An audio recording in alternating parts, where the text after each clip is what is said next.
السلام علیکم ورحمۃ اللہ وبرکاتہ۔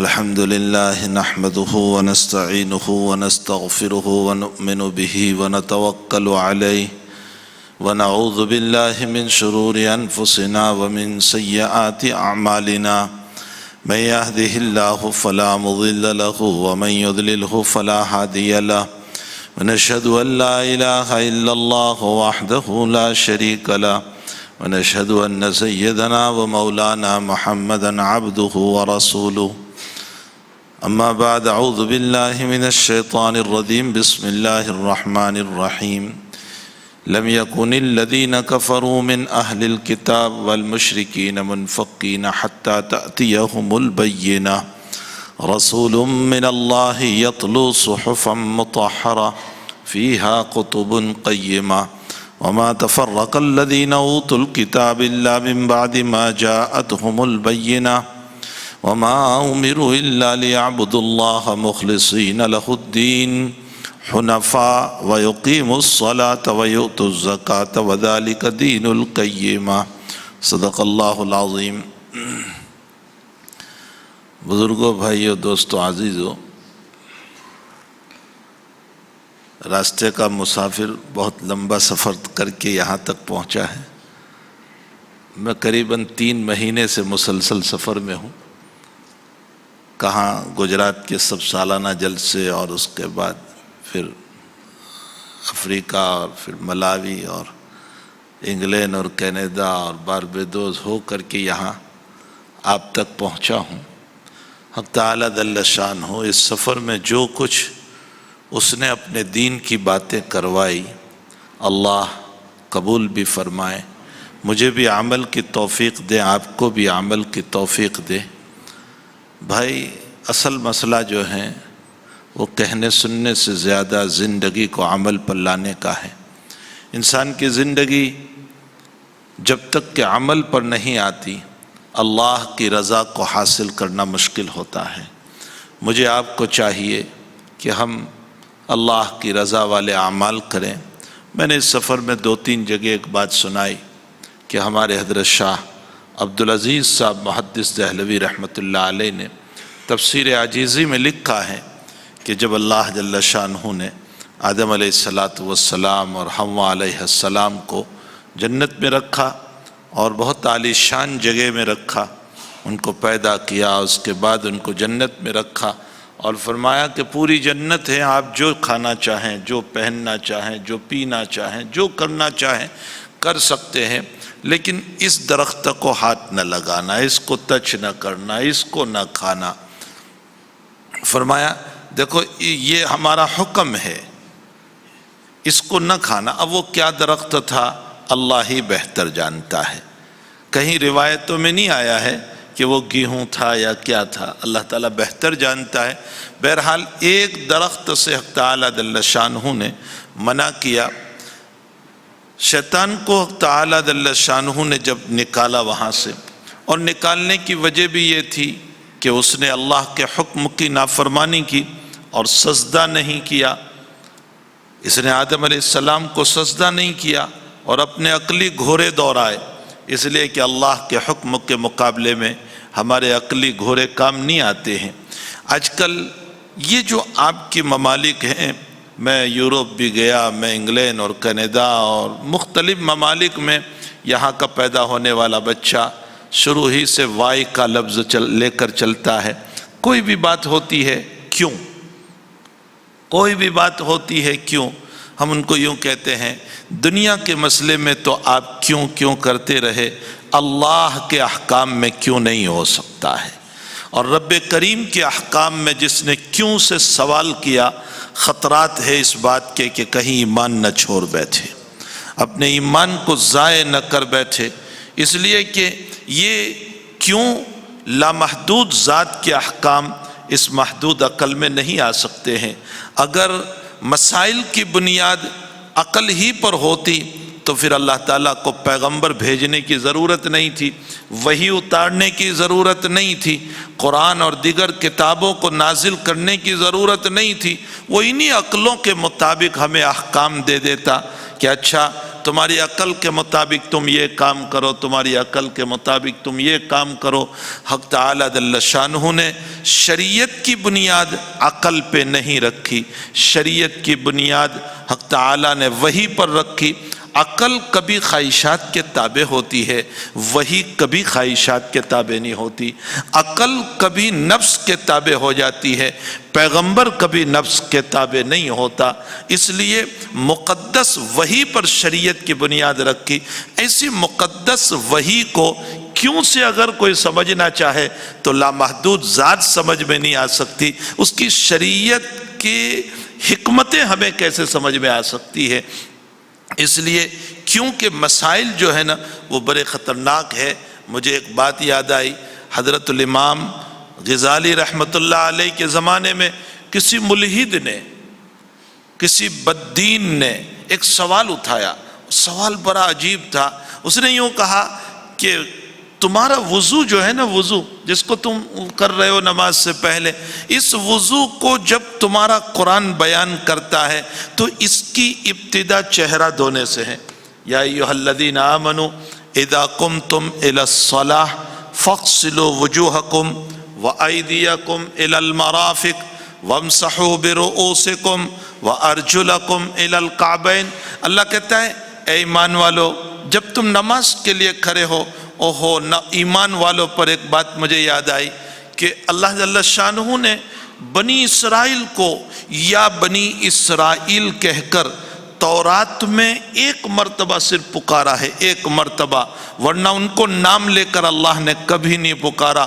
اس پر ان کو اتنا غرور آ گیا، اتنا نشہ آ گیا کہ وہ لوگ کہنے لگے نحن ابناء اللہ و احباہ، ہم اللہ کے بیٹے ہیں اور اللہ کے پیارے ہیں، اللہ تعالیٰ ہم کو جہنم میں نہیں ڈالے گا، تم لوگوں کو جہنم میں ڈالے گا۔ بھلا کوئی اللہ اپنی اولاد کو تھوڑے ہی جہنم میں ڈال سکتے ہیں؟ ہم تو اللہ کے بیٹے۔ یہودیوں کو یہ ہو گیا ہم اللہ کے ایک مرتبہ پکارنے پر اللہ کی طرف سے۔ اور اے مومنو، عبداللہ ابن عباس تمہیں کہہ رہے ہیں، رئیس المفسرین فرماتے ہیں پورے قرآن میں تمہیں بڑے پیار سے اللہ نے فرمایا یا ایھا الذین آمنو، او ایمان والو، او ایمان والو۔ 88 جگہ پر مجھے اور آپ کو اور دنیا کے مسلمان اور مؤمنین کو اتنے پیارے لفظ سے بلایا یا ایھا الذین آمنو۔ وہاں بنی اسرائیل کو ایک مرتبہ کہا تو وہ فرق اٹھے، ناچ اٹھے، خود اٹھے اور اپنے آپ کو اللہ کا بیٹا کہہ دیا، اللہ کے محبوب کہہ دیا۔ ہمیں 88 مرتبہ پیار سے بلایا لیکن ہمارا بال بھی کھڑا نہیں ہوا۔ اللہ یہاں بھی کہہ رہا ہے یا ایھا الذین آمنو، اے ایمان والو، اذا قمتم الی الصلاۃ، جب تم نماز کا ارادہ کرو تو تم وضو کر لو۔ کیسے کرو گے؟ پہلے چہرہ دھو لو، پھر ہاتھ کوہنیوں تک دھو لو، پھر اس کے بعد سر کا مسح کرو، پھر اس کے بعد پاؤں دھو لو۔ فرمایا ملحد نے اب سوال کیا کہ او بھائیو، تمہارا قرآن تو وضو کی ابتدا کر رہا ہے چہرہ دھونے سے، اور تمہارا پیغمبر تم کو وضو کی ابتدا بتا رہا ہے پہلے ہاتھ دھو، پھر کلی کرو، پھر ناک میں پانی ڈالو، پھر اس کے بعد چہرہ دھو۔ معلوم ہوتا ہے پیغمبر قرآن کے خلاف تمہیں تعلیم دے رہا ہے۔ آج کل اسی طرح لوگ آ رہے ہیں، یہ انٹرنیٹ سے جو علوم لیے جا رہے ہیں نا، یہ ضلالت ہے، یہ گمراہی ہے، یہ بھٹکنا ہے، یہ اپنے آپ کو ہٹانا ہے، یہ شریعت سے مٹانا ہے۔ یہ تمہیں یہ تو آج یوں کہیں گے یہ ضعیف روایت ہے، چھوڑ دو اس کو، یہ ضعیف روایت ہے، چھوڑ دو اس کو، یہ ضعیف روایت ہے۔ ضعیف کہتے کہتے کہتے ایک وقت آئے گا صحیح روایتوں کو بھی چھوڑ دو، پھر ایک وقت آئے گا کہ صحیح روایتوں کے بعد قرآن کو بھی چھوڑ دو، پھر ایک وقت آئے گا کہ ایمان کو بھی چھوڑ دو۔ یہ فتنوں کا دور ہے، یہ لادینیت کا دور ہے، یہ الحاد کا دور ہے، یہ علوم کی شکل میں بے علومی پھیلا رہے ہیں، یہ علوم کی شکل میں بددینی پھیلا رہے ہیں، یہ علوم کی شکل میں اللہ سے بغاوت سکھا رہے ہیں، یہ علوم کی شکل میں ہمیں باغی بنا رہے ہیں، ہمیں نافرمان کر رہے ہیں۔ کوئی ایسی بھی بات ہوئی کہ کبھی ضعیف روایتوں کو کہہ کر پیغمبر سے، میرا سفر ہوا جب افریقہ کا، اسی شب برات کے موقع پر میں وہاں تھا، تو میں نے وہاں رات میں کہا بھئی کوئی خاص عبادت شب برات میں نبی علیہ السلام سے نہیں ہے، اس لیے جس کو جو کرنا ہو وہ کر لے، تھوڑی بہت جو عبادت ہو سکتی ہو وہ کرے، کچھ نہیں ہو سکتا ہے عشاء پڑھ کے سو جاؤ، لیکن باتوں میں رات نہ گزارو، عشاء پڑھ لو، فجر پڑھ لو، اللہ تعالیٰ ثواب دے دے گا، لیکن باتوں میں رات نہ گزارو، اور اگر تمہیں کچھ کرنا ہے تو جو نوافل تم سے ممکن ہو پڑھو، قرآن پڑھ لو، اور ہو سکے تو صلاۃ التسبیح پڑھو۔ تو ایک صاحب میرے پاس آئے، مجھے کہنے لگے صلاۃ التسبیح کی روایت ضعیف ہے۔ میں نے کہا اچھی بات ہے، ضعیف ہے، اب مجھے ضعیف کی تعریف بتائیں۔ اچھا، میں نے کہا یہ روایت کہاں آئی ہے وہ مجھے بتا دیں آپ، یہ روایت کس محدث نے نقل کی ہے، کس کتاب میں آئی ہے اور کس جگہ آئی ہے، آپ مجھے ذرا بتا دیجئے۔ کہا حدیث کی کتابوں میں ہے۔ میں نے کہا حدیث تو بخاری سے لے کر کے دنیا بھر کی کتابیں موجود ہیں، یہ حدیث شریف کس کتاب میں آئی ہے؟ وہ کوئی جواب نہیں دے سکے۔ اس کے بعد میں نے کہا اچھا، حدیث حسن، حدیث ضعیف، حدیث صحیح کی آپ تعریف بتا دیں مجھے۔ وہ کوئی جواب نہیں دے سکا، اس کے پاؤں تلے سے زمین نکلنے لگی۔ بہرحال اس کے بعد میں نے اس کو لپیٹا، پھر میں نے کہا ایک اصول سنو، اصول سنو، اور وہ اصول یہ ہے کہ اگر کوئی حدیث پر ضعف کا حکم لگا ہو کہ یہ روایت ضعیف ہے، اولاً تو مسئلہ یہ ہے کہ وہ حدیث پہلے صحیح ہوگی جب بالکل شروع میں ہوگی، بعد میں روایت چلتے چلتے بیچ میں کوئی راوی آ گیا جس کی بنیاد پر ضعف کا حکم لگ گیا، ایک بات۔ دوسری بات یہ ہے کہ اصول اور ضابطہ یہ ہے کہ ایک حدیث ضعیف ہے لیکن اس کے مقابلے میں کوئی صحیح حدیث میں نبی کریم صلی اللہ علیہ وسلم نے نہ نہیں کہا، نکیر نہیں فرمائی، اس عمل کے باب میں تو ضعیف حدیث پر عمل کیا جائے گا۔ ہاں، صحیح حدیث اس کے مقابلے میں مل رہی ہے کہ جس میں آپ نے نہ فرمایا ہو کہ اس پر عمل نہیں کرنا چاہیے، تب تو صحیح کو لیں گے، ضعیف کو چھوڑیں گے، لیکن جب کوئی صحیح حدیث نہیں ہے تو پھر ضعیف ہی پر عمل کیا جائے گا۔ میں نے کہا صلاۃ التسبیح کی نماز 11 صحابہ کرام سے منقول ہے اور 11 طرق ہے، اور 11 طرق سب پر ضعف کا حکم ہے، لیکن اس کے مقابلے میں کوئی صحیح روایت نہ کی نہیں آئی، نفی کی نہیں آئی، جس میں نبی نے منع فرمایا ہو تو اب اس روایت پر عمل کیا جائے گا۔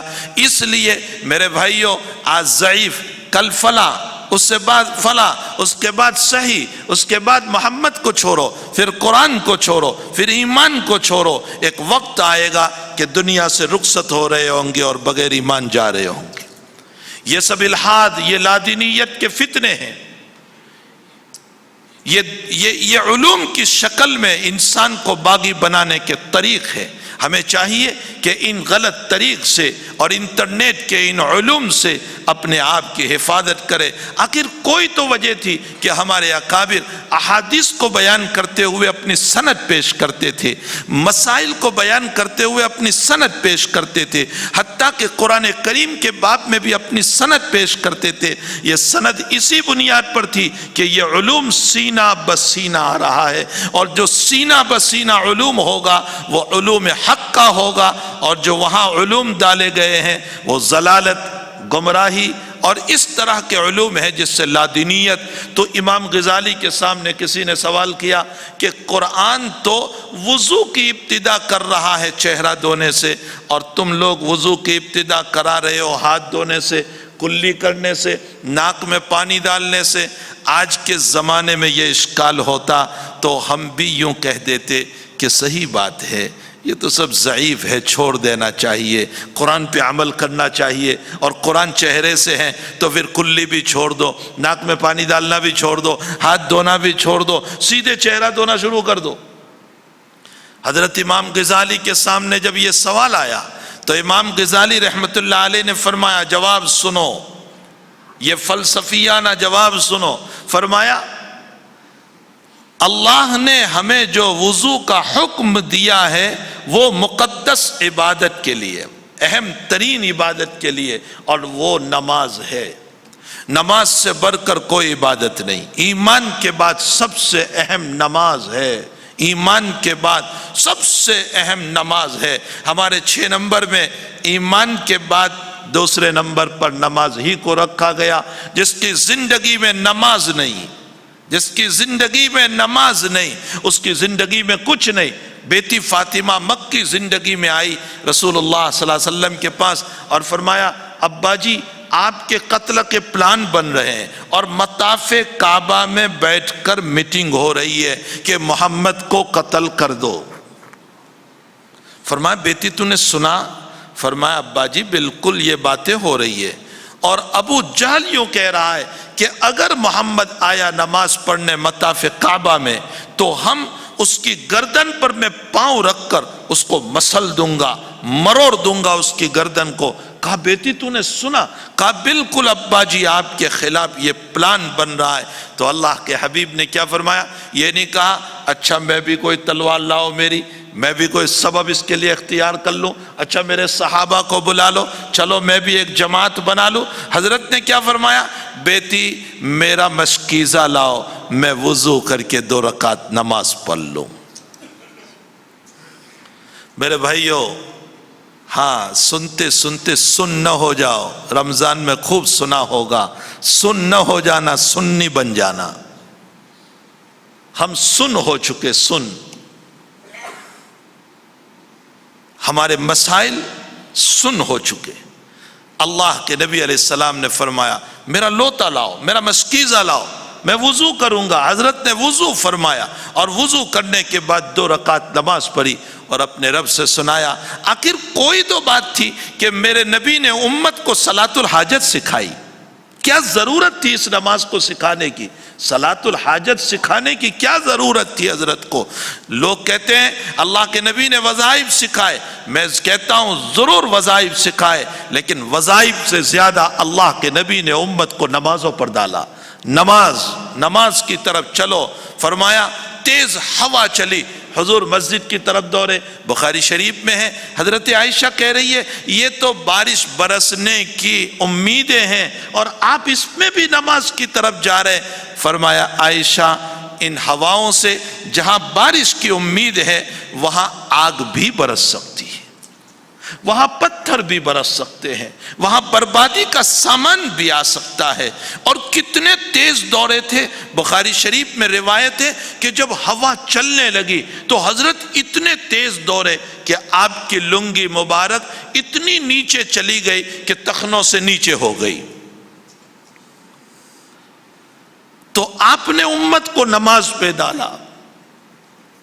حاجت، صلاۃ الحاجت، فرمایا نماز پڑھو، اپنی ضرورت کو اللہ کے سامنے رکھو اور وہ اللہ۔ اچھا ہمارے تو دعا کرنے کے طریقے بھی عجیب ہیں، یوں کھیر رہے ہیں جیسے، نہ توجہ اللہ کی طرف، نہ دل اس مولا کی طرف۔ ہمارا مانگنا بھی بڑا عجیب ہوتا ہے، کبھی یوں میرا ہاتھ گھوم رہا ہے، کبھی میں یوں دیکھ رہا ہوں، کبھی یوں دیکھ رہا ہوں، میرا دل اللہ اکبر۔ اور پھر کبھی ایسا ہے کہ ریاکاری کا شبہ بھی مجھ میں ہو رہا ہے۔ ہماری نمازیں بھی کیا رہ گئی، اللہ ہی معاف فرمائے۔ وہ ایک فارسی شاعر نے بڑا عجیب شعر کہا کہ چوں بزمی سجدہ کردم، چوں بزمی سجدہ کردم، جب زمین ندا برآمد، مرا خراب کر دی بسجدہ ریائی۔ میں نے جب زمین پر سجدہ کیا، میں نے جب زمین پر سجدہ کیا تو زمین کے اندر سے آواز آئی، او سجدہ کرنے والے تیری ریاکاری کے سجدے سے تو نے مجھ کو بھی خراب کر دیا، میری طہارت کو بھی خراب کر دیا، میں پاک تھی تو نے مجھ کو ناپاک کر دیا۔ کبھی ہمارے ریاکاری والی عبادتوں سے زمین ہم سے پناہ مانگتی ہے اور یوں کہتی ہے کہ اس سے بہتر تو یہ ہے کہ تو عبادت نہ کر، تو نے اپنی ریاکاری کے ذریعے سے مجھے تباہ کر دیا، برباد کر دیا، ویران کر دیا، ناپاک کر دیا۔ تو میرے بھائیو، حقیقت یہ ہے کہ ہمیں اللہ سے مانگنے کا سلیقہ بھی نہیں، طریقہ بھی نہیں۔ ایک روایت جب صحیحین کی ان علماء، میں جگہ جگہ گیا، میں نے ایک ہی بات کہی، باہر سے آنے والا عالم 3-4 دن تمہارے وہاں رہے گا، 10 دن رہے گا۔ جو علماء یہاں کے مقامی ہیں، ان مقامی علماء کا اکرام کرو، تعظیم کرو، اور ان سے کہو ہمیں قرآن سمجھاؤ، ہمیں دین سمجھاؤ، ہمیں حدیث سمجھاؤ، ہمیں اللہ کے نبی کے پیغامات سمجھاؤ، اپنی زندگی کو درست کرو۔ اور زندگی درست ہوگی قرآن اور حدیث سے، قرآن اور حدیث سے زندگی درست ہوگی۔ روایت آتی ہے، اور بہت مشہور روایت حدیث جبریل ہے، جس میں جناب رسول اللہ صلی اللہ علیہ وسلم کو جبریل امین نے آ کر دین کا خلاصہ پوچھا، دین کا خلاصہ، اس لیے کہ نبی اب دنیا سے جانے والا ہے، تو دین کا خلاصہ فرمایا مل ایمان، ایمان کیا ہے؟ پھر پوچھا مل اسلام، اسلام کیا ہے؟ پھر پوچھا مل احسان، احسان کیا ہے؟ احسان یہ احسان نہیں جو ہم کسی کو دیتے ہیں، یہ احسان نہیں، احسان کا کچھ اور معنی ہے۔ اور وہ احسان کا معنی کیا ہے؟ وہ احسان کا معنی ہے اللہ کو حاضر ناظر سمجھنا، یہ ہے احسان کا معنی۔ احسان کا معنی اللہ کو حاضر ناظر سمجھنا۔ اسی لیے ایک آیت جمعہ کے دوسرے خطبے میں ہر خطیب اخیر میں پڑھتا ہے، ان اللہ یأمر بالعدل والاحسان۔ یہاں احسان بمانا وہی احسان ہے، کون سا؟ جو ابھی میں نے ذکر کیا، اللہ کو حاضر ناظر سمجھنا۔ اللہ تمہیں حکم دیتا ہے انصاف کا، اور انصاف کب ہوگا؟ جب اللہ کو حاضر ناظر سمجھو گے، اپنے ہر مسئلے میں اللہ کو حاضر ناظر سمجھو گے۔ ان اللہ، اور یہ آیت کس نے رکھی تھی خطبے میں؟ عمر ابن عبد العزیز رحمت اللہ علیہ، جو بہت بڑے خلیفہ گزرے ہیں، تابعین میں بہت اعلیٰ گزرے ہیں۔ حدیث شریف کو امت کے سامنے کتابوں کی شکل میں لانے میں سب سے بڑا رول عمر ابن عبد العزیز رحمت اللہ علیہ کا تھا، اس لیے کہ عمر ابن عبد العزیز نے دیکھا کہ صحابہ کرام شہید ہوتے جا رہے ہیں اور دنیا سے رخصت ہوتے جا رہے ہیں، اور نبی کی ساری روایتیں ان کے سینوں میں، قبروں میں جا رہی ہے، تو نبی کے پیغام کو محفوظ کیسے کیا جائے؟ تو عمر ابن عبد العزیز نے اپنے زمانے کے سارے علماء کو خط لکھا، حکم دیا، اور یہ کہا کہ نبی کی روایتوں کو جمع کرو اور جمع کر کے کتابی شکل میں لاؤ۔ تو اس کام کو علماء نے شروع کیا، لیکن اس کام میں سب سے پہل کرنے والے، پیش قدمی کرنے والے، آگے بڑھنے والے، اور سب سے پہلے کتاب لکھ کر کے اپنے خلیفہ کے سامنے، بادشاہ کے سامنے پیش کرنے والے، وہ علامہ ابن شہاب زہری رحمت اللہ علیہ ہے، جنہوں نے سب سے پہلے کتاب لکھ کر آپ کی خدمت میں پیش فرمائی۔ آپ نے اس کتاب کو پسند فرمایا، یہ حضرت عمر ابن عبد العزیز ہیں۔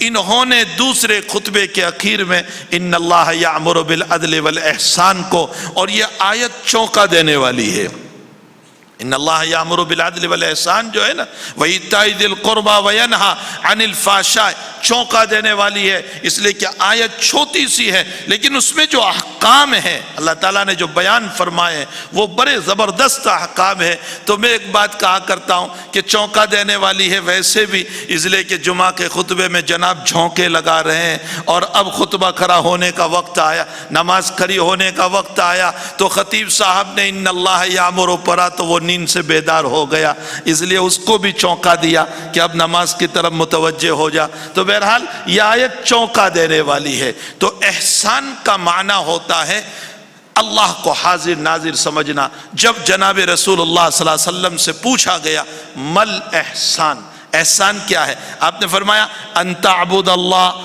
کأنک تراہ فإن لم تکن تراہ فإنہ یراک، تم اللہ کی عبادت ایسے کرو کہ تم اللہ کو دیکھ رہے ہو، تم دیکھ رہے ہو۔ ہم میں سے ہر ایک کو سوال ہوگا کہ میں کہاں دیکھ رہا ہوں؟ تو اللہ کے نبی فرماتے اچھا تو نہیں دیکھ رہا ہے تو کم سے کم یہ تصور تو کر کہ وہ تجھے دیکھ رہا ہے، اس میں تو کوئی شک نہیں ہے، وہ تو دیکھ ہی رہا ہے، جلوت میں، خلوت میں، رات کے اندھیرے میں، دن کے اجالے میں، میرے کمرے میں میں اکیلا ہوں اور موبائل پر کیا کیا دیکھ رہا ہوں اور جلوت میں کیا کر رہا ہوں، میری نگاہیں کہاں چل رہی ہے اور میں راستے پر میری نگاہوں کو کہاں گما رہا ہوں، وہ تو ساری چیزوں کو دیکھ رہا ہے۔ فرمایا کم سے کم یہ تو تصور کر۔ اس روایت کو کھولتے ہوئے حضرت الامام نووی رحمۃ اللہ علیہ فرماتے ہیں کہ اصل نبی یہی بتانا چاہتے ہیں کہ اتنا استحضار ہونا چاہیے کہ اللہ مجھ کو دیکھ رہا ہے، اور مثال بہت پیاری دی۔ فرمایا بادشاہ وقت نے آپ کے پاناما میں اعلان کیا کہ میں سب کی دعوت کرتا ہوں، آ جاؤ، اور سب کو بٹھایا اور سب کے لیے کرسیاں رکھی گئی، تو اس میں جو آنکھوں سے نابینا تھے ان کو بھی دعوت تھی، اس لیے کہ بادشاہ کی رعایا میں وہ بھی ہیں، تو وہ نابینا صاحب بھی آ گئے۔ اب جب نابینا آئے ہیں تو وہ بہت ہی زیادہ تکلف کے ساتھ بیٹھیں گے، بار بار اپنے کپڑے درست کریں گے، بار بار ٹوپی درست کریں گے، بار بار جبہ درست کریں گے۔ کیوں؟ کیا وہ بادشاہ کو دیکھ رہا ہے؟ نہیں، وہ بادشاہ کو نہیں دیکھ رہا ہے، اس کے دل میں یہ ہے کہ میں نہیں دیکھ رہا ہوں لیکن بادشاہ تو مجھے دیکھ رہا ہے، اور جب وہ مجھے دیکھ رہا ہے تو مجھے برابر ٹھیک سے بیٹھنا چاہیے۔ امام نووی کہتے ہیں جب یہ مثال سمجھ میں آ گئی تو سمجھ لو کہ جب تم عبادت کرو تو بڑے ڈھنگ سے کرو، تو نہیں دیکھ رہا ہے، وہ تو تجھے دیکھ ہی رہا ہے، وہ اللہ تو تجھے دیکھ ہی رہا ہے۔ تو میرے بھائیوں، اللہ ہمیں ڈھنگ کی عبادت نصیب فرما دے، اللہ ہمیں سلیقہ نصیب فرما دے۔ عبادت تو ہم کرتے ہیں لیکن اس میں ڈھنگ وہ ہونا چاہیے جو رسول اللہ صلی اللہ علیہ وسلم نے بتایا، طریقہ وہ ہونا چاہیے جو حضور پاک صلی اللہ علیہ وسلم نے ہم کو بتایا ہے۔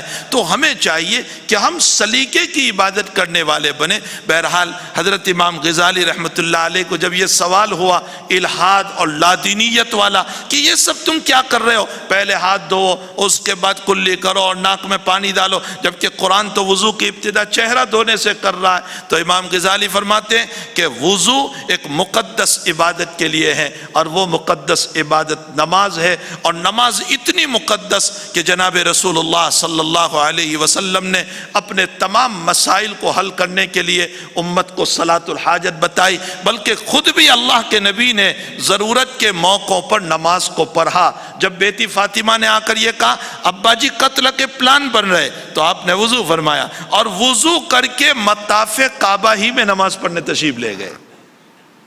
آپ انداز لگائیں، جہاں ابو جہل آپ کی گردن مروڑنے کو کہہ رہا تھا، حضرت اسی مطاف کعبہ میں جا رہے نماز پڑھنے کے لیے، اور آپ نے مطاف کعبہ میں نماز پڑھی۔ ابو جہل آیا بھی لیکن کچھ وہاں رک گیا، لوگ کہنے لگے آگے بڑھ، تو گردن مروڑنے کو کہہ رہا تھا، محمد سجدے میں ہے، مروڑ دے گردن کو۔ ابو جہل نے کہا میں نہیں کر سکتا ہوں، اس لیے کہ میرے اور محمد کے بیچ میں آگ کی خندق ہے، میرے اور محمد کے بیچ میں آگ کی خندق ہے، میں 2 قدم بھی آگے بڑھوں گا تو خندق میں گر جاؤں گا۔ حضور پاک صلی اللہ علیہ وسلم نے جب اس کی یہ باتیں سنی تو اللہ کے حبیب نے فرمایا واقعتاً میرے اللہ نے بیچ میں خندق کھڑی کر دی تھی، اگر وہ آگے بڑھتا اللہ اس کو ڈال دیتا اور یہ قیامت تک اس آگ میں جلتا رہتا۔ قرآن نے اسی مضمون کو بیان فرمایا لَنَسْفَعًا بِالنَّاصِيَةِ نَاصِيَةٍ كَاذِبَةٍ خَاطِئَةٍ فَلْيَدْعُ نَادِيَةً۔ یہ ناصیۃ کاذبہ جھوٹی پیشانی کون سی ہے؟ یہ ابو جہل کی پیشانی، جس کو قرآن کریم میں ناصیۃ کاذبہ کا جھوٹی پیشانی، مکار پیشانی ہے، یہ میرے نبی کے مقابلے پر کھڑا ہوا۔ بہرحال میرے بھائیوں، نماز بہت اہم عبادت ہے، بیماری ہو یا صحت ہو، جوانی ہو یا بڑھاپا ہو، اپنی نماز نہ چھوڑو، اپنی نماز نہ چھوڑو، نماز کا اہتمام رکھو، نماز کا اہتمام رکھو، ایسے نماز کے عادی بن جاؤ کہ بقول حضرت گنگوہی نور اللہ مرقدہ نماز ہماری طبیعت بن جائے۔ طبیعت بننے کا مطلب جیسے کھانا طبیعت ہے اس کے بغیر چین نہیں، پینا طبیعت ہے اس کے بغیر چین نہیں، قضائے حاجت طبیعت ہے اس کے بغیر چین نہیں، پیشاب لگا ہے طبیعت ہے اس کے بغیر چین نہیں جب تک کہ میں پیشاب نہ کروں، جیسے یہ طبیعت ہے اور اس کے نہ کرنے پر بے چینی ہے، فرمایا نماز طبیعت بن جائے کہ جب تک نماز نہ پڑھوں مجھے چین نہ پڑے۔ حضرت گنگوئی رحمت اللہ علیہ فرماتے ہیں جب عبادت طبیعت بنے گی تو یاد رکھو اللہ کی رحمتیں اترے گی۔ عبادت جب طبیعت بن جائے گی تو اس صورت میں اللہ کی طرف سے رحمتیں اترے گی۔ اللہ کرے کہ جیسے دنیا کی چیزوں کو ہم نے طبیعت بنایا ہے، اسی طرح اللہ تعالیٰ عبادت کو بھی ہماری طبیعت بنانے کی ہمیں توفیق عطا فرمائے۔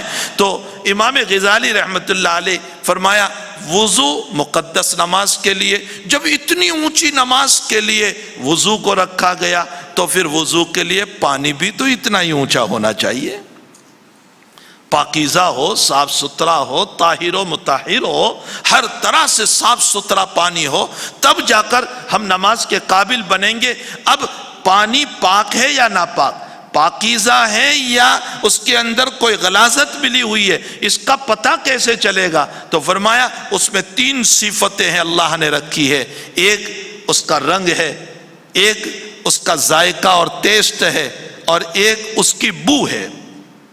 امام غزالی رحمۃ اللہ علیہ کہتے ہیں جب مقدس نماز کے لیے وضو کرنا ہے اور وضو کے لیے پاکیزہ پانی چاہیے تو ہمارے پیغمبر صلی اللہ علیہ وسلم نے فرمایا کہ پہلے پانی کو دیکھ لو کہ پانی پاک ہے یا ناپاک، صاف ستھرا ہے یا صاف ستھرا نہیں ہے۔ تو اس کو کیسے دیکھا جائے؟ تو آقا نے فرمایا پہلے ہاتھ دھوو، رنگ کے ذریعے سے پتہ چل جائے گا، پھر کلی کرو، ذائقے کے ذریعے سے پتہ چل جائے گا، پھر ناک میں ڈالو تاکہ بو کے ذریعے سے پتہ چل جائے گا۔ جب تینوں صفتوں سے پانی کی طہارت ثابت ہو گئی تو اذا قمتم الی الصلاۃ، اب وضو کو شروع کرو۔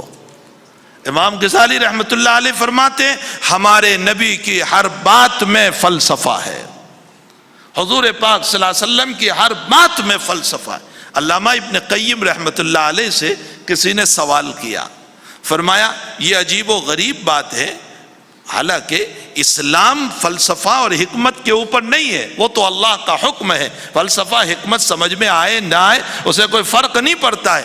میں نے اسی پر یہ باتیں عرض کی ہے کہ فلسفہ اور حکمت پر اسلام کا مدار نہیں ہے، اگرچہ ساری حکمت اور فلسفے اس کے اندر رکھ کے، لیکن محدود عقل میں نہیں آ سکتی۔ ابن قیم سے کسی نے سوال فرمایا کہ نماز مقدس ترین عبادت، لیکن اللہ نے یہ نہیں کہا کہ اس کا بدلہ میں اپنے ہاتھوں سے دوں گا۔ زکوٰۃ بہت اعلیٰ عبادت، اس لیے کہ انسان پر سب سے مشکل مال نکالنا ہے۔ اس کو کہو کہ عبادت میں خوب لمبی نماز پر پڑھ لے گا، لیکن اس کو کہو کہ مال نکال تو یہ کہے گا کہ چمڑی جائے لیکن دمڑی نہ جائے۔ پیسے نکالنا سب سے مشکل، اسی لیے قرآن نے انفس الشح کہا، انسان بخیل ہے، اس کے بخل کی طرف اشارہ کیا کہ یہ بڑا بخیل ہے۔ اور بھی مختلف جگہوں پر، اور بہت مشہور ہے فارسی کے اندر بھی کہ اگر جا طلبی مضائقہ نیس وگر مال طلبی سخن دری نس، تو جان مانگے تو میں دینے کے لیے تیار ہوں، لیکن مال کے اندر بھائی میرا دل مانتا نہیں۔ تو جس مال سے اتنی محبت تھی، اتنا پیار تھا، جس مال سے اتنا تعلق تھا کہ جس کے لیے اپنی زندگی کو کھپا دیا، لیکن اللہ کا حکم آیا تو زکوٰۃ بھی نکالی، اللہ کا حکم آیا صدقہ بھی نکالا، اللہ کا حکم آیا للہ نفل اور عطیہ بھی نکالا، اللہ کا حکم آیا مسجد بھی تعمیر کرائی، مدرسے میں بھی دے دیا، کسی اور جگہ غریب بیوہ یتیم مساکین کو بھی دے دیا۔ تو زکوٰۃ جیسی ایسی اعلیٰ عبادت، اللہ اس پر تو نہیں کہہ رہا ہے کہ میں میرے ہاتھ سے تجھے ثواب دوں گا، تو نے بہت بڑا کام کر لیا۔ حج جیسی عاشقانہ عبادت، سراسر عشق ہی عشق جہاں تپکتا ہے، دیوانہ وار بن کر کے یہ جا رہا ہے، اور کعبۃ اللہ کا طواف کرتے ہوئے اپنے رب کے دیدار کے فکر میں پڑا ہوا ہے کہ میرا رب نظر آ جائے، لیکن رب نظر نہ آیا تو بزبان حال یوں کہہ دیتا ہے کہ مکی نہ ملا، مکہ ہی کو دیکھ کر تسلی لے لی، اندر رہنے والا تو مجھے دکھائی نہیں دیا، تو اس کے مکان کو دیکھ کر میں نے اپنی تسلی لے لی۔ اتنی اعلیٰ عشق والی عبادت، لیکن اس پر بھی اللہ نے نہیں کہا کہ میرے ہاتھ سے ثواب دوں گا، نہ حج پر کہا، نہ زکوٰۃ پر کہا، نہ نماز پر کہا، لیکن روزے پر اللہ نے یوں کہا الصوم لی وانا اجزی بہ، روزہ میرے لیے ہے، میں اپنے ہاتھوں سے ثواب دوں گا۔ ابن قیم بہت بڑی شخصیت ہے، ان کے سامنے جب یہ سوال آیا کہ آخر روزے میں وہ کون سی بات ہے کہ حق تعالیٰ جل شانہ فرماتے میرے ہاتھوں سے بدلہ دوں گا، تو ابن قیم رحمت اللہ علیہ فرماتے ہیں اللہ نماز نہیں پڑھتا، اللہ نماز نہیں پڑھتا۔ اگرچہ اس سفر میں ہمارے حضرت جب خرور تشریف لائے تو بخاری شریف کے جلسے میں حضرت شیخ یونس صاحب نے فرمایا کہ صحابہ نے اللہ کے نبی کو یہ پوچھا تھا اصلی اللہ، اللہ نماز پڑھتا ہے؟ تو حضور نے فرمایا نعم، اللہ بھی نماز پڑھتا ہے۔ اب ایک دم سے ذہن چکرا گئے کہ اللہ نماز پڑھتا ہے؟ فرمایا نماز ایک تو تمہاری ہے کہ تم رکوع کر رہے ہو، تم سجدے کر رہے ہو، یہ رکوع اور سجدے والی نماز اللہ نہیں پڑھتا، اس لیے کہ رکوع اور سجدہ محتاجگی کی دلیل ہے، اللہ کسی کا محتاج نہیں، وہ رکوع کس کو کرے گا، وہ سجدہ کس کو کرے گا، یہ نماز نہیں۔ فرمایا اللہ اپنی عظمت بیان کرتا ہے اور نماز سے مقصود اللہ کی عظمت ہے، تو اللہ خود ہی اپنی عظمت کو بیان کر رہا ہے، میں مالک ہوں، میں ذو الجلال والاکرام ہوں، میں علیم بذات الصدور ہوں، میں لمن الملک اليوم للہ الواحد القہار ہوں، میں رب العالمین ہوں۔ وہ اپنی عظمتوں کو بول رہا ہے، اس کی عظمت کو بیان کرنا یہ اللہ کا نماز پڑھنا ہوا۔ یہ نماز مراد نہیں جو ہم پڑھ رہے ہیں، اللہ کا اپنی شان بیان کرنا، اپنی عظمت کو بیان کرنا، یہ اللہ کا نماز پڑھنا ہوا۔ تو بہرحال اللہ نماز نہیں پڑھتا ہماری طرح، اس لیے کہ نماز محتاجگی کی دلیل ہے، اللہ محتاج نہیں۔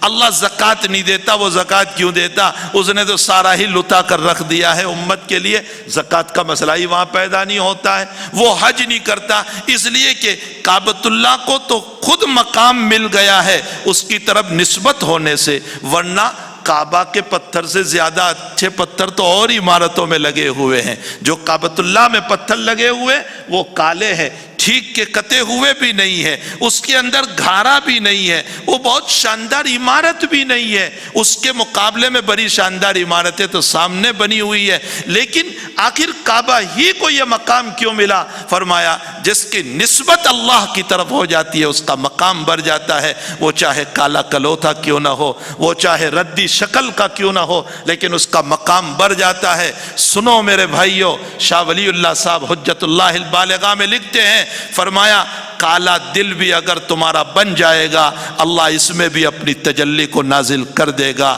وہ یہ نہیں دیکھے گا کہ یہ امیر ہے یا غریب ہے، وہ کالا ہے یا گورا ہے، وہ فقیر ہے یا مالدار ہے، وہ عرب کا ہے یا عجم کا ہے، وہ نہیں دیکھتا۔ اس کا حال تو یہ ہے کہ بلال سودان کا رہنے والا بالکل کالا کلوتھا، جس کے چہرے میں کوئی جاذبیت بھی نہیں تھی، اور غلامی کا ایک دور گزار کر کے وہ آیا تھا، لیکن نبی معراج سے واپس آئے، معراج منامی سے واپس آئے تو صبح بلال کو پوچھ رہے ہیں بلال جنت میں میرے آگے چلنے کی کسی کی آواز آ رہی تھی، تو میں نے جبریل سے پوچھا میرے آگے کون ہے؟ فرمایا تمہارا بلال چل رہا ہے۔ تو بلال تیرا عمل کیا ہے؟ فرمایا اللہ کے نبی میرا کیا عمل ہوگا، آپ ہی کی وجہ سے تو مجھے ایمان ملا، ہدایت ملی اور یہ ایمانی دولت ملی۔ فرمایا نہیں کوئی عمل ہے؟ تو بلال نے فرمایا میں جب بھی مسجد میں آتا ہوں تحیت المسجد پڑھتا ہوں، 2 رکعت مسجد کا حق، میں جب بھی مسجد میں آتا ہوں 2 رکعت مسجد کے حق میں پڑھ لیا کرتا ہوں۔ نبی علیہ السلام نے فرمایا، بخاری شریف کی روایت ہے، یہی وہ عمل ہے کہ جنت میں تم میرے آگے چل رہے تھے۔ تو وہ کالا کلوتا بلال جس کے نہ بال کے ٹھکانے نہ جاذبیت ہے، لیکن مقام اس کا یہ ہے کہ وہ نبی سے آگے چل رہے ہیں۔ وہ روم کا رہنے والا صہیب غلامی کا دور گزار کر آیا، لیکن مقام بلند اس کو نصیب ہو گیا۔ وہ فارس کا رہنے والا جو مجوس میں رہ کر آیا تھا، سلمان فارسی، جو مجوس میں سے تھے، پھر مجوس سے عیسائیت میں آئے، عیسائیت سے اسلام کے اندر آئے، لیکن مقام یہ ملا کہ حضور نے فرمایا سلمان منا ومن اہل بیتنا، سلمان میرا ہے اور میرے گھر والوں میں سے ہے۔ یہ تقدس ان کو ملا. اور ابو جہل گورا چتا خوبصورت، اور ابو لہب گورا چتا. لہب کا تو معنی ہی ہوتا ہے وہ آگ کا شعلہ، آگ کا شعلہ. اور ابو لہب کو ابو لہب، اس کا نام ابو لہب نہیں تھا، اس کا نام تو تھا عبد العزیٰ. ابو لہب تو اس کو اس لیے کہا گیا کہ وہ بہت گورا تھا، بہت لال اور سرخ تھا، جیسے آگ کا انگارہ ہوتا ہے، اس لیے اس کو ابو لہب کہا گیا. وہ گورا چتا، وہ سرخ، وہ خوبصورت، نبی کا چچا اور نبی سے نسبت، لیکن ایمان نہ ہونے کی بنیاد پر، تقوی نہ ہونے کی بنیاد پر، ورع اور پرہیزگاری کے نہ ہونے کی بنیاد پر قیامت تک کے لیے، بلکہ قیامت کے بعد بھی راندہ درگاہ ہوا. اور قیامت تک جتنے بھی لوگ قرآن پڑھیں گے اور جتنی مرتبہ پڑھیں گے، تبت یدا ابی لہب سے بد دعا دیتے ہی رہیں گی. معلوم ہوتا ہے میرے بھائیوں، اللہ کے وہاں نہ امیری، نہ غریبی، نہ مالداری، نہ فقیری، نہ دولت، نہ غریبی، نہ کالا پن، نہ گورا پن، یہ کچھ نہیں دیکھا جاتا. وہاں صرف یہ دیکھا جاتا ہے ان اکرمکم عند اللہ اتقاکم. جو متقی ہوگا اللہ اس کو مکرم بنائے گا، چاہے وہ غریب گھرانے کا ہو، چاہے وہ بالکل رذیل گھرانے کا ہو اور اعلیٰ درجے کا مکان اور سب کچھ ہو، ایمان نہیں ہوگا. بخاری شریف میں ایک روایت ہے کہ ایک عورت اپنے بچے کو یوں دودھ پلا رہی تھی سینے سے لگا کر، اور بچے کے بولنے کی وہ عمر نہیں تھی، یعنی اس مدت میں بچہ بولتا نہیں ہے، اس عمر کے اندر وہ دودھ یوں پلا رہی تھی. اتنے میں ایک آدمی پرتپاک گھوڑے کے اوپر تیز رفتار گزرا. تو ماں نے یوں کہا، اے اللہ میرے بچے کو ایسا بنانا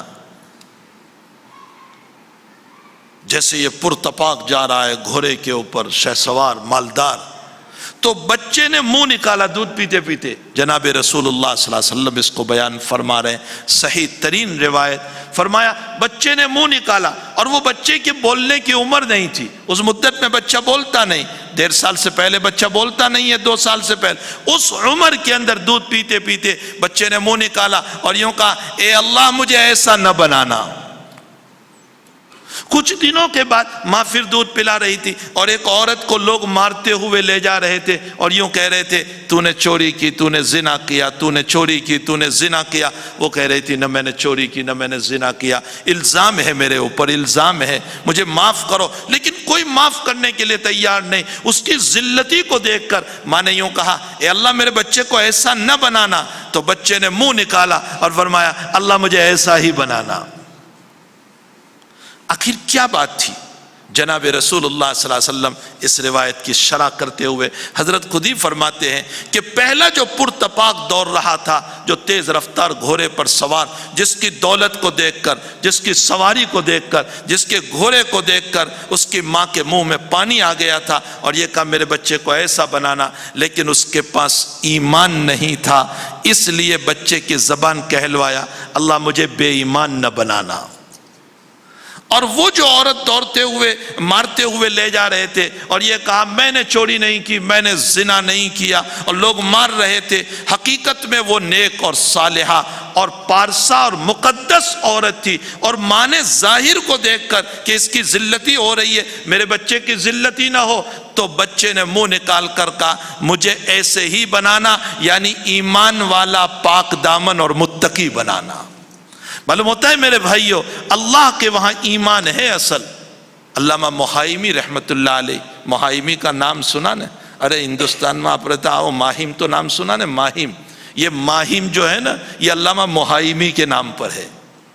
علامہ محائمی رحمت اللہ علیہ بہت بڑے مفسر گزرے ہیں. یہ ماہیم اصل میں محائم تھا، انہی کی نسبت پر یہ نام رکھا گیا تھا، انہی کی مزار وہاں پر ہے، انہی کی قبر وہاں پر ہے، جہاں بہت بڑا عرس بھی ابھی ہوتا ہے. علامہ محائمی رحمت اللہ علیہ انہوں نے ایک تفسیر لکھی ہے اور 2 جلدوں کے اندر، اس میں قرآن کے نکات کو بہت پیش کیا. سورہ یوسف کی تفسیر کرتے ہوئے ایک اسرائیلی روایت نقل کرتے ہیں. فرمایا کہ یعقوب اور یوسف علیہ السلام کی جب ملاقات ہو گئی، دونوں مل گئے، اور حضرت یوسف کو بادشاہت بھی مل گئی، نبوت بھی مل گئی، اور ابا جی سے ملاقات بھی ہو گئی. تو ایک مرتبہ یوسف علیہ السلام نے حضرت یعقوب علیہ السلام سے یوں کہا کہ ابا جی آپ میرے گم ہونے پر اتنا روئے اتنا روئے اتنا روئے کہ آپ کی بینائی چلی گئی، آپ کی آنکھیں چلی گئی۔ حالانکہ اولاد تو فتنہ ہے، مال اور اولاد کو فتنہ قرار دیا گیا، یعنی یہ دنیا کی چیز ہے، آپ دنیا کے لیے اتنا روئے، میرے لیے آپ اتنا روئے، یہ تو دنیا تھی، اس دنیا کے لیے آپ اتنا روئے۔ تو حضرت یعقوب علیہ السلام نے یوں جواب دیا، بیٹے میرے پیارے، میں تیرے گم ہونے پر نہیں رویا تھا، میں تیرے گم ہونے پر نہیں رویا، میں اس پر رویا کہ پوری دنیا کفر سے بھری ہوئی ہے، جس جگہ تو گم ہوا تیرے بھائیوں کے علاوہ کوئی مسلمان نہیں، لیکن تیرے بھائیوں نے تو تیرے ساتھ یہ معاملہ کر لیا اور حسد کے اندر تجھے ڈال دیا، باقی سارے لوگ غیر مسلم ہیں، مجھے تیری فکر یہ تھی کہ کہیں تو غیر مسلم کے ہاتھ میں چلا جائے، تیرا ایمان نہ چلا جائے۔ بیٹے مجھے تیرے ایمان کی فکر تھی، میرا رونا یہ تیرے ایمان کے اوپر تھا۔ اللہ کرے کہ ہر باپ کو یہ رونا نصیب ہو جائے۔ اس پر تو رونا آتا ہے کہ میرا بچہ کما نہیں رہا ہے، جاب نہیں کر رہا ہے، کچھ لاتا نہیں ہے، اس پر تو رونا آ رہا ہے، لیکن میرے بچے کا ایمان نہ چلا جائے، اس پر ہمیں کبھی رونا نہیں آتا۔ یہ ضلالت میں نہ چلا جائیں، یہ گمراہیوں میں نہ چلا جائے، یہ بربادیوں میں نہ چلا جائے، یہ غلط راستوں پر نہ چلا جائے، یہ اپنے ایمان کا سودا نہ کر لے، اس پر ہمیں کبھی رونا آتا ہی نہیں ہے۔ اللہ کرے کہ ہم اپنی اولادوں کے ایمان کے بننے پر، اس کے تقوی کے بننے پر، اس کے ورع اور پرہیزگاری کے بننے کے اوپر ہم رونے والے بن جائیں۔ اگر اس پر رونا آئے گا تو خدا پاک کی قسم یہ رونا بھی عبادت ہو جائے گا، اس رونے پر بھی اللہ تعالیٰ ہمیں ثواب عطا کرے گا، اس لیے کہ یہ دین کے متعلق رونا ہوگا، دنیا کے متعلق رونا نہیں ہوگا۔ تو بہرحال علامہ ابن قیم رحمۃ اللہ علیہ سے سوال کیا کہ ساری عبادتوں کے بدلے میں یہ کہا گیا کہ فرشتے، لیکن روزہ جو ہے وہ ایک ایسی عبادت ہے کہ اس کے بدلے میں اللہ کہہ رہا ہے میں خود اپنے ہاتھ سے دوں گا، الصوم لی وانا اجزی بہ۔ حالانکہ حج کے باب میں نے کہا کہ بیت المقدس کعبۃ اللہ کی نسبت اللہ کی طرف ہو گئی تو کعبۃ اللہ کا مقام بڑھ گیا۔ جس دل کے اندر اللہ اتر جاتا ہے اس دل کا مقام بھی بڑھ جاتا ہے، وہ مقدس ترین ہو جاتا ہے، چاہے وہ بلال کا دل ہو، چاہے وہ سلمان کا دل ہو، چاہے پناما میں رہنے والے غریب کا دل ہو، یا پناما میں رہنے والے کالے کا دل ہو، یا افریقہ کی کنٹری میں رہنے والے کالے کا دل ہو، یا پھر عرب کے ممالک میں رہنے والے کا دل ہو، یا پھر یورپ کی کنٹری میں رہنے والے گورے کا دل ہو، وہ مکرم بن جاتا ہے اللہ کے وہاں، اور اللہ اپنی تجلی کو اس کے دل کے اوپر اتارتا ہے۔ ان اکرمکم عند اللہ اتقاکم۔ اللہ ہمیں اپنے ایمان، اپنے تقوی، اپنے ورع، اپنی پرہیزگاری کو اللہ ہم سب کو بنانے کی توفیق عطا فرمائے۔ تو ابن قیم نے فرمایا اللہ نماز نہیں پڑھتا، اللہ زکوٰۃ نہیں دیتا، اللہ حج نہیں کرتا، البتہ روزے کے بدلے میں اللہ تعالیٰ نے یوں فرمایا کہ میں خود اپنے ہاتھوں سے بدلہ دوں گا۔ کیوں اللہ نے فرمایا؟ اس لیے کہ میرے بندے تو نے میری نقل اتاری، تو نے میری نقل اتاری۔ میں کبھی کھاتا نہیں ہوں، میں پیتا نہیں، میں بیوی سے پاک، میں مجامعات سے پاک، میں ان تمام چیزوں سے پاک، اور جب تم میری نقل اتارنے لگا، ٹیمپرری صحیح، وقتی طور پر صحیح، لیکن تو نے میری نقل تو اتاری کہ اللہ تو نہیں کھاتا ہے، میں تیری نقل اتارتے ہوئے ٹیمپرری اور وقتی طور پر کھانا چھوڑ دیتا ہوں، وقتی طور پر پینا چھوڑ دیتا ہوں، وقتی طور پر بیوی کو چھوڑ دیتا ہوں، تو نے میری نقل اتاری، تو مجھے پیارا ہو گیا، میرا محبوب بندہ بن گیا، مجھے تجھ پر پیار آ گیا۔ دنیا میں اس روایت پر جب پہنچتا ہوں، یہ بخاری کی روایت ہے، جب میں بخاری میں پہنچتا ہوں میں اپنے بچوں سے کہتا ہوں، بعض طلباء کو اپنے استاذ کی نقالی کرنے کی عادت ہوتی ہے کہ میرا استاذ یوں چلتا ہے، استاذ یوں بولتا ہے۔ جب یہ تنہائیوں میں اپنے ہاسٹل اور دار اقامہ میں ہوتے ہیں تو وہ ساری نقلیں کرتے ہیں، باقاعدہ استاذ کے الفاظ کی کاپی کرتے ہیں۔ جب استاذ کے کانوں پر آواز پہنچتی ہے تو وہ بھی جی خوش ہوتا ہے کہ اچھا میرا بچہ میری نقل کر رہا ہے، میری باتوں کو نقل کر رہا ہے، میرے چلنے کے طریق پر وہ چل رہا ہے، میرے بولنے کی اداؤں پر وہ بول رہا ہے۔ ایک مخلوق استاذ ہے، اس کو اپنے طالب علم کی نقل پر خوشی ہوتی ہے، کیا اللہ کو خوشی نہیں ہوگی کہ میرا بندہ میری نقل اتار رہا ہے؟ اللہ خوش ہوتا ہے اور خوش ہو کر کہتا ہے تو نے میری نقل اتاری، تو کچھ دیر کے لیے بھوکا رہا، کچھ دیر کے لیے پیاسا رہا اور کچھ دیر کے لیے بیوی سے الگ رہا، تو نے میری نقل اتاری ہے، میں اسی نقل کے اوپر اپنے ہاتھوں سے تجھے ثواب عطا کروں گا۔ اس لیے فرمایا الصوم لی وانا اجزی بہ، روزہ میرے لیے ہیں اور میں خود اپنے ہاتھوں سے بدلہ عطا کروں گا۔ تو میرے بھائیو، حقیقت یہ ہے کہ اسلام میں، ایمان میں بڑے فلسفیانہ باتیں، لیکن یہ وائی اور کیوں کے الفاظ کو چھوڑ دو، اس لیے کہ وہاں تک ہماری رسائی نہیں ہو سکتی، اور کبھی شیطان وائی وائی کراتے ہوئے ایمان میں ہائی ہائی نہ کرا دے اور ہمارا ایمان کہیں ہاتھوں سے چلا نہ جائے۔ اس لیے ہر چیز میں ہمیں اس طرح پر تلاش کرنے کی ضرورت نہیں ہے۔ تو خیر، میں بات یہاں سے شروع کی تھی کہ آدم علیہ السلام اور حوا علیہ السلام جب جنت میں رہے تو اس موقع پر اللہ نے فرمایا تم ساری چیزیں کھا لینا لیکن شجرہ ممنوعہ اس کو نہ کھانا۔ شیطان کو اللہ نے راندہ درگاہ بنایا اس لیے کہ اللہ کے حکم کو نہیں مانا، اس نے اپنے عقلی دلائل پیش کیے اس لیے کہ نصوص کے مقابلے میں عقل نہیں چلا کرتی، لیکن اس نے عقلی دلائل دیے، اللہ نے اس کو راندہ درگاہ کیا۔ روایتوں میں ہے، قرآن میں ہے، اس نے اپنے رب سے یوں کہا اے اللہ، آدم کی وجہ سے میں نکلا ہوں نا، تو اب مجھے تو بھی تو اتنی قوت دے کہ میں اس کو بھی جہنم میں لے جاؤں۔ اس روایت کو بیان کرتے ہوئے مجھے لگتا ہے سیوطی جھوم رہے ہوں گے۔ علامہ سیوطی رحمۃ اللہ علیہ نے روایت نقل کی کہ اس نے اللہ سے یوں کہا کہ اللہ مجھے مہلت دے۔ اللہ تعالیٰ نے فرمایا ٹھیک ہے، الی یوم الوقت المعلوم، قیامت تک کی تجھے مہلت، تو بھٹکا دے اس کو، آدم اور آدم کی ذریت کو بھٹکا دے۔ تو شیطان نے دوسری بھی دعا کی، اور وہ دوسری دعا یہ کی کہ اللہ میں کیسے اس کو بھٹکاؤں گا، تو مجھے کوئی قوت تو دے، طاقت تو دے کہ میں اس کو بھٹکاؤں۔ ٹھیک ہے، میں قیامت تک رہوں گا۔ تو اللہ نے فرمایا میں تجھے وسوسے کی قوت دیتا ہوں، تو وسوسے ڈال ان کے دل میں۔ اسی لیے نبی علیہ السلام نے اس کو فرمایا ان الشیطان یجری مجری الدم، شیطان خون کی طرح دوڑتا ہے تمہارے بدن میں، یہ وساوس ڈالتا ہے۔ اس کے لیے ضروری نہیں ہے کہ یہ میرے اندر جائیں تو ہی وسوسہ آئے گا، یہ دور سے بھی وسوسہ ڈال سکتا ہے۔ فوسوس الیہ الشیطان قال یا آدم، جنت میں تھوڑے ہی تھا، یہ تو جنت سے نکال دیا گیا تھا، آدم و حوا جنت میں تھی، یہاں سے وسوسے اس نے ڈالے آدم اور حوا کے دل میں، اور اتنا بہترین پلان پیش کیا اس نے، اتنا بہترین پلان جیسے دنیا میں ہمارے سامنے پیش کر رہا ہے۔ وہاں بھی آدم و حوا کو کہا اللہ نے جس درخت سے تم کو منع کیا وہ اس لیے کہ جو اس کو کھاتا ہے وہ ہمیشہ جنت میں رہتا ہے، اور اللہ تمہیں جنت میں رکھنا نہیں چاہتا، نکالنا چاہتا ہے، اس لیے تم کو منع کیا ہے، تم کھا لو تاکہ ہمیشہ جنت میں رہو۔ آدم پر کیا اشکال کریں گے، ہم ہوتے تو ہم بھی کھا لیتے کہ بھائی جنت ہی میں تو رہنا ہے اس کو کھا کر۔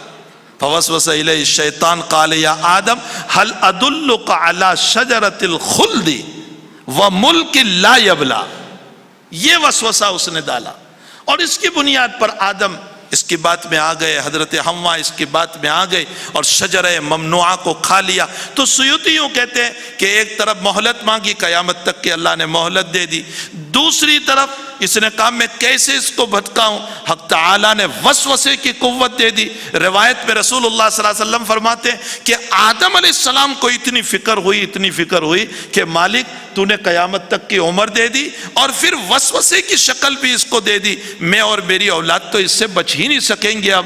تو قربان جائیے رسول اللہ صلی اللہ علیہ وسلم بیان فرما رہے آدم علیہ السلام کو اللہ نے فرمایا میں تجھے توبہ کی دولت دیتا ہوں، یہ ساری زندگی کفر کرائے گا، تو مرنے سے پہلے 2 منٹ کی توبہ کر لینا، میں اس کی محنت پر پانی پھیر دوں گا، میں تجھے توبہ کی دولت دیتا ہوں۔ اور وہ اتنی قوی دولت ہے کہ شیطان کی ساری محنت رائے گا، بیکار، عبث، کوئی حیثیت نہیں اس کے سامنے۔ تو اس نے وسوسے ڈالے، آدم و حوا نے کھا لیا، کھانے کے بعد قرآن گواہ ہے کہ کپڑے اتر گئے، برہنہ ہو گئے، کپڑے اتر گئے۔ مجھے اس پر کچھ سنانا تھا، شاہ عبدالعزیز صاحب کی بات سے میں نے شروع کیا تھا، کپڑے اتر گئے آپ کے. فَطَفِقَا يَخْصِفَانِ عَلَيْهِمَا مِنْ وَرَقِ الْجَنَّةِ، وہ جنت کے پتوں کو لے کر چپکانے لگے، سطر چھپانے لگے. شاہ عبدالعزیز صاحب نے تفسیر عجیزی میں لکھا ہے کہ آدم جیسا نبی، مقدس شخصیت، جنت جیسے اونچے مقام پر رہتے ہوئے اللہ کی ایک بات کی تھوڑی سی خلاف ورزی ہو گئی اور اللہ کے ایک منع کردہ بات کو کھا لیا، اس پر جنت جیسی، جنت میں آدم جیسی مقدس شخصیت کے کپڑوں کو اللہ اتار سکتا ہے. اے دنیا میں روڈ پر چلنے والے انسان، جب تو گناہ کرتا ہے تو کیا اللہ قادر نہیں ہے کہ روڈ پر تیرے کپڑے بھی اتار دے؟ شاہ صاحب فرماتے ہیں اللہ قادر ہے کہ روڈ پر چلتے ہوئے میرے کپڑوں کو اللہ اتار دے، لیکن وہ نہیں اتار رہا ہے. بے شمار گناہوں کے باوجود اس نے میرے کپڑے نہیں اتارے، مجھے برہنہ نہیں کیا، مجھے ننگا نہیں کیا، مجھے ذلیل نہیں کیا. میں نے رات میں گناہ کیے لیکن صبح کو اس نے میرے چہرے پر نلکی بھی نہیں آنے دی، خوبصورت چہرے کے ساتھ اٹھایا.